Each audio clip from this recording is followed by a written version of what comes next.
Hello friends, कैसे हैं आप। तो 12th केमिस्ट्री स्टार्ट किया है जिसके टॉपिक्स नंबर 13 यानी एमिन टॉपिक्स का है। इसका पार्ट नंबर 4 है। अभी तक पार्ट 3 तक नहीं देखे तो जाकर the real coach defence academy के यूट्यूब चैनल पर प्लेलिस्ट में देख लेना है। ये टॉपिक्स यहाँ पर 4 मार्क्स के आएंगे। अब यहाँ पर कुछ यहाँ पर जो रिएक्शन है इसके बारे में हम लोग समझेंगे, जो मोस्ट इंपॉर्टेंट रिएक्शन है। तो यहाँ पर आप लोग इसके पहला रिएक्शन हम लोग समझेंगे हाफ मान ब्रोमाइड अभिक्रिया। इससे पहले आप लोग को भौतिक गुण और रासायनिक गुण के बारे में समझा चुके हैं। एमीन कैसे बनता है, 1 या 2 या 3 डिग्री एमीन कैसे होता है, ये सब आप लोग को हम समझा चुका हूँ। अब यहाँ पर मोस्ट इंपॉर्टेंट कुछ रिएक्शन है, इनके बारे में समझेंगे। पहला रिएक्शन है हाफ मान ब्रोमाइड अभिक्रिया। इस अभिक्रिया को कैसे, और ये इंपॉर्टेंट है, ये आप लोग एग्जाम्स में हर ईयर आप लोग को पूछे जाते हैं कि हाफ मान ब्रोमाइड अभिक्रिया क्या है। तो सबसे पहले RCONH2 ये क्या होता है बाबू, एमाइड होता है। ये किसका सूत्र होता है, याद रखना है। अगर RCO और NH2 ये क्या होता है, एमाइड। इसको हम लोग क्या लिखेंगे, एमाइड, यानी कि ये क्या होता है, एमाइड।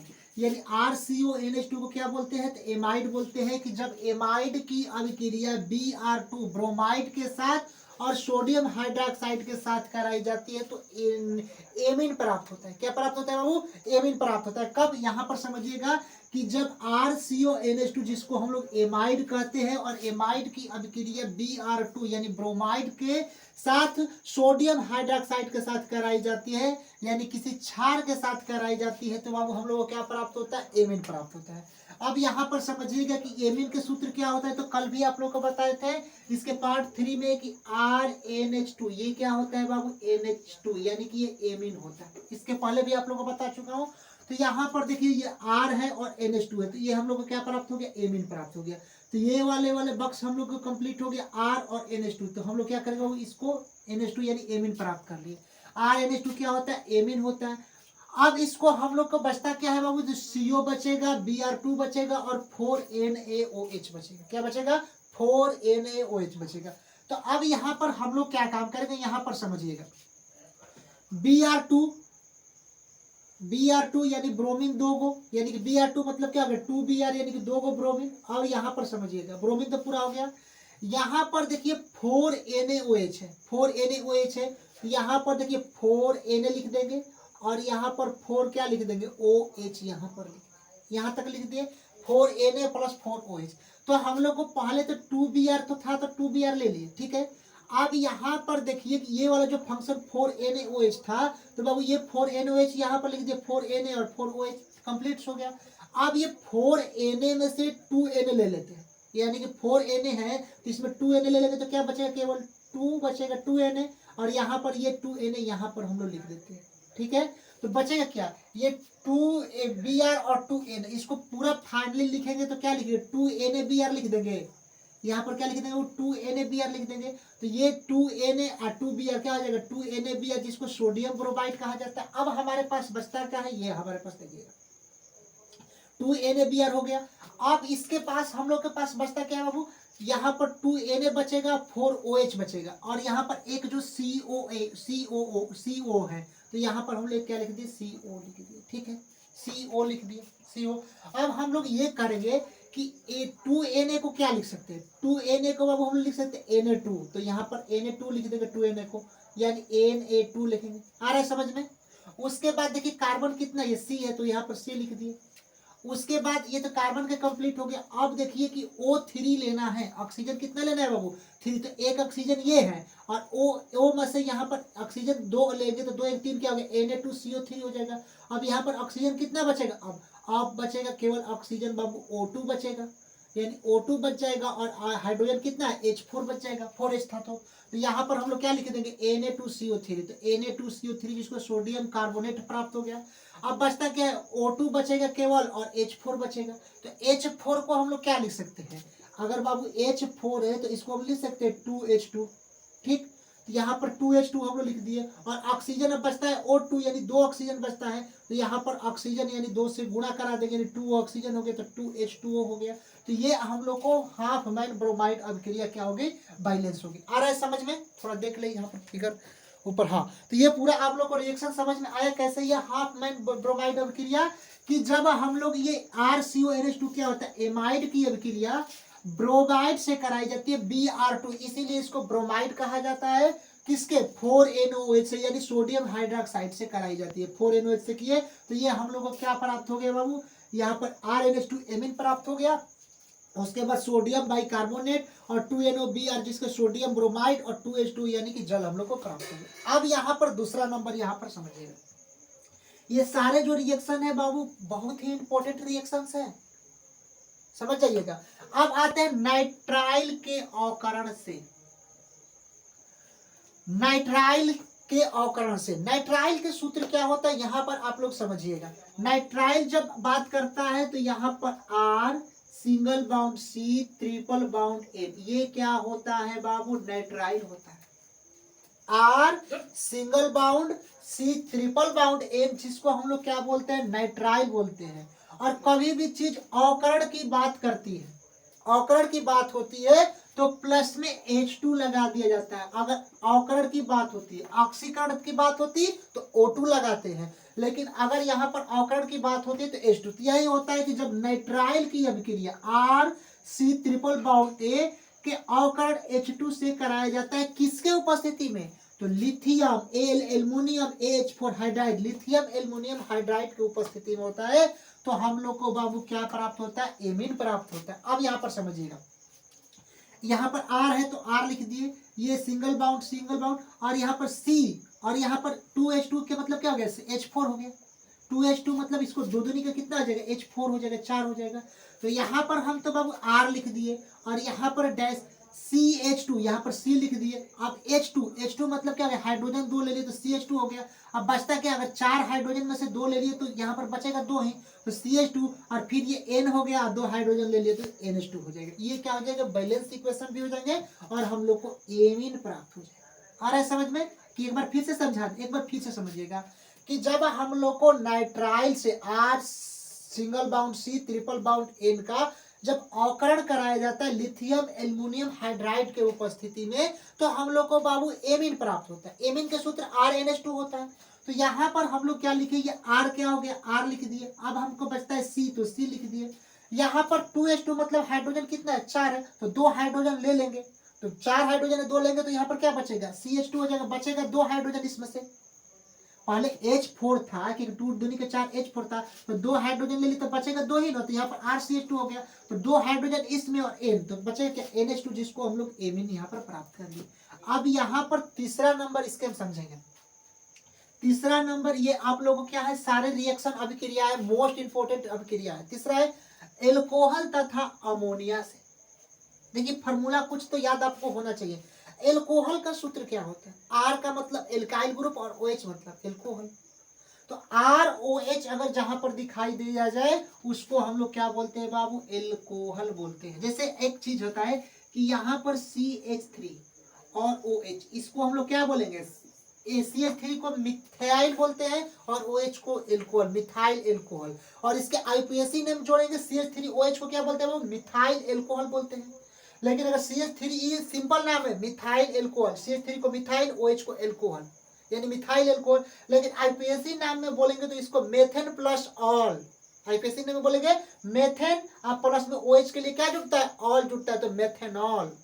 उसी तरह अगर हम लोग बात करते हैं, एल्कोहल ही है, देखिए एल्कोहल ही है, देखिए यहाँ पर CH3 CH2 और OH, यहाँ पर तो ये हो गया। अब कार्बन कितना, एक कार्बन ये और एक कार्बन ये, 2 कार्बन हो गया।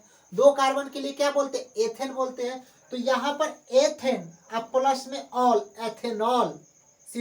इसको CH3 और CH2 और OH बोला जाता है, एथेन प्लस में ऑल, एथेनॉल।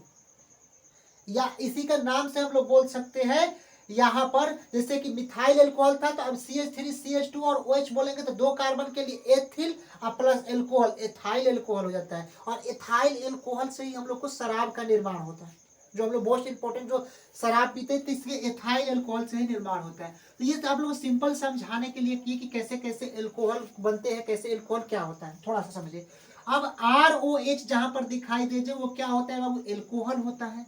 अब एल्कोहल तथा अमोनिया से जब ROH एल्कोहल की अभिक्रिया NH3 अमोनिया होता है, लेकिन अगर NH4 आ जाए तो अमोनियम होता है। दोनों में बहुत डिफरेंस माइनर का रहता है।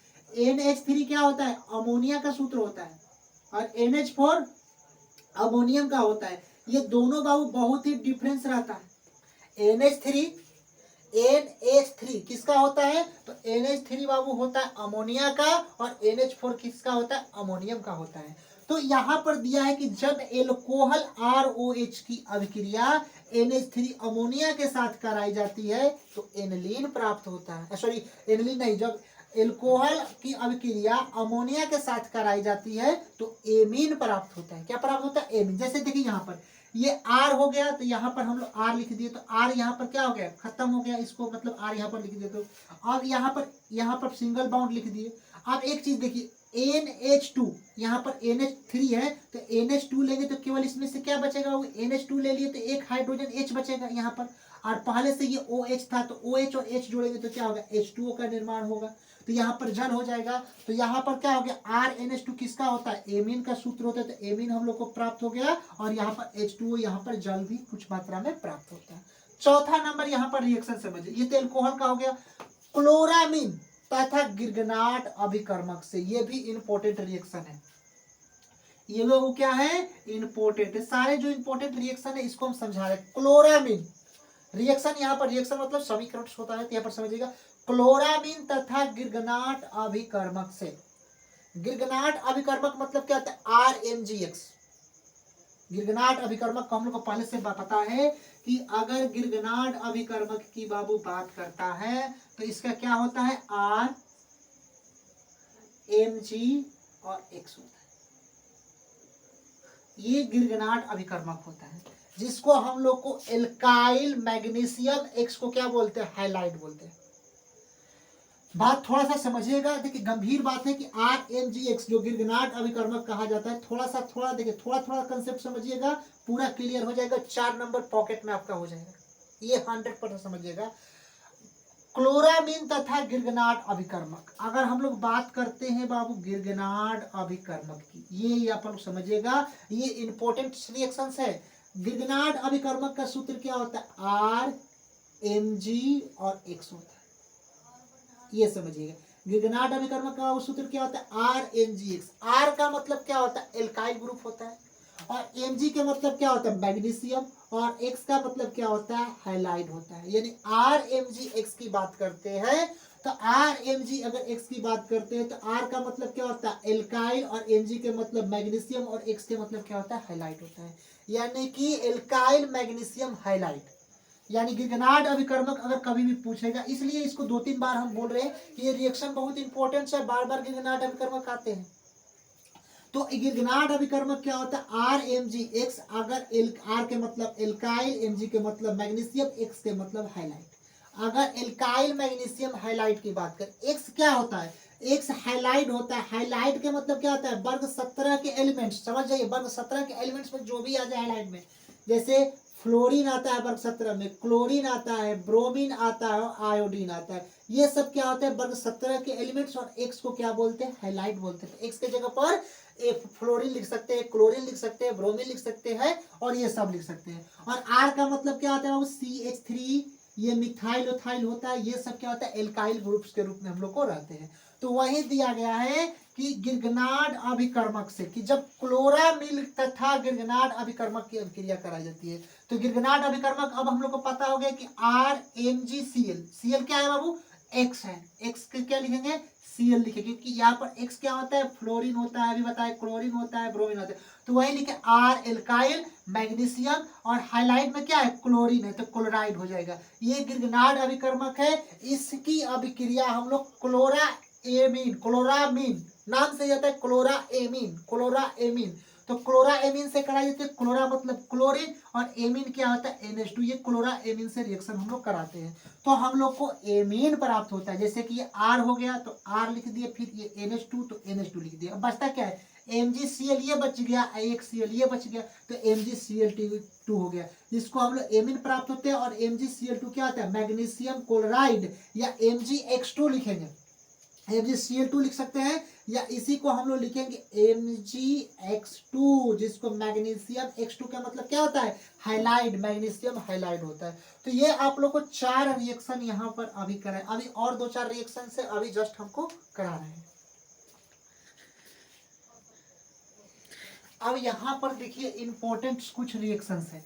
इसके आप लोगों के रिएक्शन 4 तक करवा दिए थे, अब 5 नंबर, यानी कि टोटल इसमें 10 रिएक्शंस है पूरे एमिन टॉपिक्स में। और इतना रिएक्शन कर लेते तो एग्जाम्स में इससे बाहर आप लोग को नहीं पूछे जाएंगे। देखिए 5 नंबर यहाँ पर रिएक्शन है एमाइड के अवकरण द्वारा।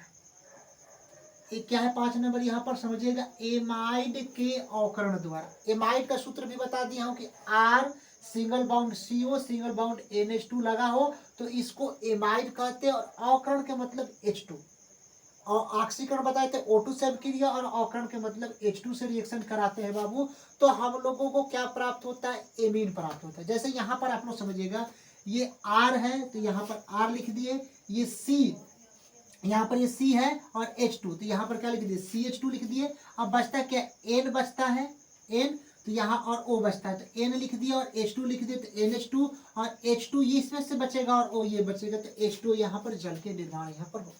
तो हम लोग को क्या प्राप्त हो गया बाबू, एमीन प्राप्त हो गया। यहाँ पर क्या प्राप्त हो गया, एमीन प्राप्त हो गया। आ रहा है समझ में कैसे एमीन प्राप्त हुआ, एक बार फिर से समझिएगा कि अगर हम लोग को एमाइड की अभिक्रिया RCONH2 को इसका अवकरण कराते H2 के साथ लिथियम एल्युमिनियम H4 हाइड्राइड की उपस्थिति में, तो हम लोग को एमीन प्राप्त होता है। जैसे एमीन यहाँ पर R है तो यहाँ पर हम R लिख दिए, R, और ये NH2, ये R और ये NH2 पूरा हम ले लेते थे। बचता क्या बाबू, यहाँ पर R या R और NH2, तो यहाँ पर R लिख देते हैं और NH2 लिख देते हैं। अब इसमें एक C कार्बन बचता है तो यहाँ पर C और ये H2 ले लेते हैं, यानी 2H2 है तो 4 हाइड्रोजन है ना, तो इसमें तो दूसरी के 4 हाइड्रोजन है तो 2 ले लेते तो क्या बचेगा, H2 केवल बचेगा। इसमें 4 है तो 2 ले लिए तो कितना बचा, H2। तो यहाँ पर तो C ले लिए और यहाँ पर 2 हाइड्रोजन ले लिए तो CH2 हो गया, तो R CH2 और NH2 हो जाएगा। कैसे कि ये R ये ले लिए और उसके बाद में हम लोग NH2 ले लिए यहाँ पर, और इसमें से C ले लिए और यहाँ पर 4 हाइड्रोजन पहले से 2 ले लिए, तो क्या हो गया, NH2 बचा, क्या केवल H2 बचेगा। ये पूरा हो गया तो क्या बचेगा, केवल H2 बचेगा, और एक ऑक्सीजन यहाँ पर था तो H2O यहाँ पर बच जाएगा, जो इसका एमाइड के अवकरण द्वारा हो गया। अब यहाँ पर समझिएगा, ये बहुत ही इंपॉर्टेंट है, ये भर के एग्जाम्स में पूछे गए हैं, बिहार बोर्ड में या अदर बोर्ड्स में भी। कार्बिल एमीन की अभिक्रिया, हमेशा ये समझना है, कार्बिल एमीन की अभिक्रिया से यहाँ पर याद रखना है कि जब कार्बिल एमीन की अभिक्रिया, जैसे कि RNH2 एमीन हो गया plus chloroform CHCl3 plus KOH की अगर अभिक्रिया इससे कराते हैं तो हम लोग को एल्कील साइनाइड प्राप्त होता है। क्या प्राप्त होता है, एल्कील साइनाइड। एल्कील साइनाइड का सूत्र क्या होता है, RNH। तो यहाँ पर हम लोग को क्या होता है कि अगर ये जो होता है वो कार्बाइल एमीन की अभिक्रिया होती है, जैसे RNH2 हो गया, ये एमीन हो गया, CHCl3 क्लोरोफॉर्म हो गया, और KOH क्या होता है, पोटेशियम हाइड्रोक्साइड। तो CHCl3 को हम लोग क्या लिख देंगे यहाँ पर, क्लोरोफॉर्म। थोड़ा सा इसको जगह है तो लिख देते हैं क्लोरोफॉर्म, ठीक है। और इसको RNH2 को क्या बोलते हैं, एमीन बोलते हैं। ये तो सबको बाबू मालूम होगा, RNH2 को क्या बोलते हैं, एमीन बोलते हैं। तो याद ये रखना है कि जब एमीन प्लस क्लोरोफॉर्म की जो अभिक्रिया पोटेशियम हाइड्रोक्साइड के साथ कराई जाती है, जिसको हम लोग कार्बिल एमीन अभिक्रिया कहते हैं, तो इसको हम लोग को एल्कील साइनाइड प्राप्त होता है, जिसको RNC कहा जाता है। तो यहाँ पर ये तो हम लोग R ले लिए, यहाँ पर समझिए R ले लिए, R हम लोग का हो गया। N है तो एक N ले लिए और यहाँ से एक C ले लिए, ये तो खत्म RNC। RNC जिसको एल्कील आइसोसाइनाइड तो प्राप्त हो गया। अब हम लोग को बचता क्या है, यहाँ पर आप समझिएगा।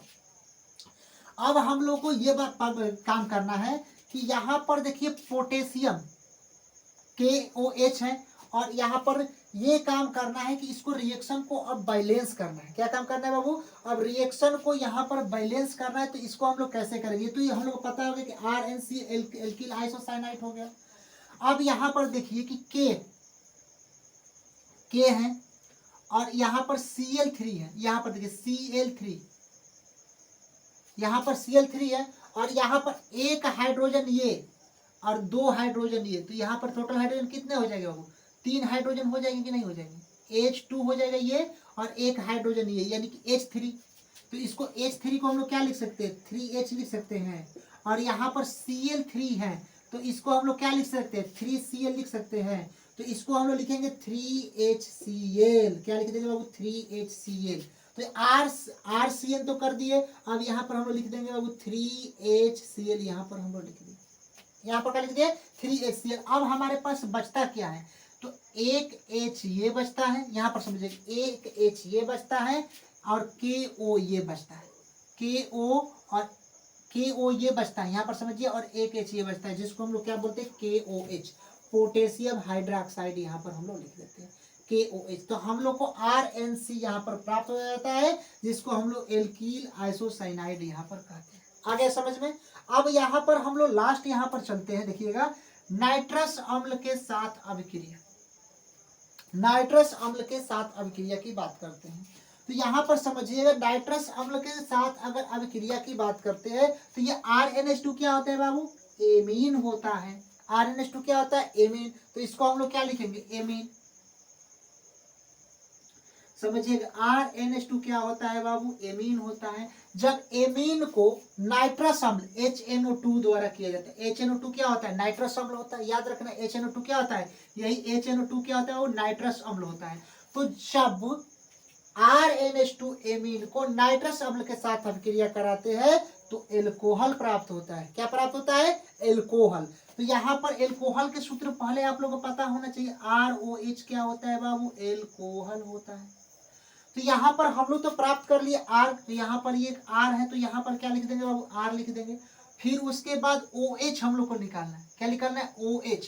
तो यहाँ पर देखिए, एक H यहाँ पर है, तो एक H ये निकाल लिए, और दो ऑक्सीजन है यहाँ पर, दो ऑक्सीजन। तो यहाँ पर O2 दो ऑक्सीजन है ना, तो एक ऑक्सीजन यहाँ पर ले लेंगे, तो केवल क्या बचेगा? एक ऑक्सीजन बचेगा। तो यहाँ पर एक ऑक्सीजन ले लिए, तो ROH यहाँ पर बन गया, क्योंकि NO2 था, तो एक ऑक्सीजन ले लिए, O और H, यहाँ पर ROH बच गया। अब हमारे पास बचता क्या है? तो देखिए, एक नाइट्रोजन ये और एक नाइट्रोजन ये दो नाइट्रोजन, तो दो नाइट्रोजन के N2 लिख दी। अब हमारे पास क्या बचता है बाबू? तो ये एक H2 बचता है और एक O बचता है, तो यहाँ पर H2O यहाँ पर हम लोग लिख दिए। तो ये एल्कोहल प्राप्त हो गया, N2 नाइट्रोजन, और यहाँ पर कुछ मात्रा में जल यहाँ पर होता है। ये नाइट्रस अम्ल के साथ क्या हो गया बाबू? रिएक्शन हो गया। आया समझ में? मिलते हैं आप कुछ नेक्स्ट वीडियो के लिए, और कुछ रिएक्शंस है, उसके आगे कुछ रिएक्शन करा देंगे, और इस टॉपिक्स को क्या करेंगे? एंड ऑफ कर देंगे। यानी एक 4 पार्ट हो गए, 2 पार्ट्स में ये टॉपिक्स क्या हो जाएंगे बाबू? एंड ऑफ हो जाएंगे। ठीक।